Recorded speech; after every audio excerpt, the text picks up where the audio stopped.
Assalamualaikum küçük dostlar. Benim ismim Ayşe, 5 yaşlardım. Ben sizlerge 9 qeyrindaş degan şiirni o'qib beray. Akka 9 aylan qo'lda to'shib kelishdi. Bir-biriga qarashib tangli salom berishdi. Cho'ng chiqdi oldiga adab bilan salom deb tanishtirdi o'zini. Mening ismim Quyosh deb.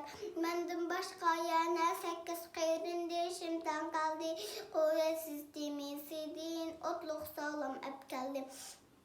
Tanıştıray bir-birlep, bana ruhsat berseniz, isimleri Zalgalita azraq dikkat kılsanız.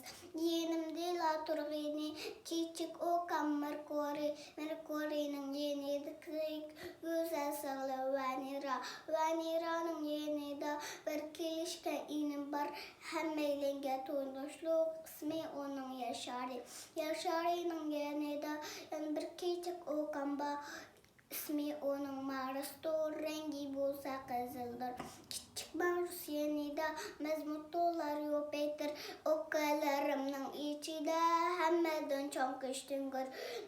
Jüpiter'nin yeni de Satürn'da Okan ba, oma yoğan küstüngür. Jüpiter'den kalsıyla. Satürn'nin yeni de Torido Okan Oran'a hem yedişi Torido Okan Neptun. Mana bu 9 aylan çancıgan qeyrindaşlar. Biz baxitlik aileler istemekken saqlanlar. Rahmat.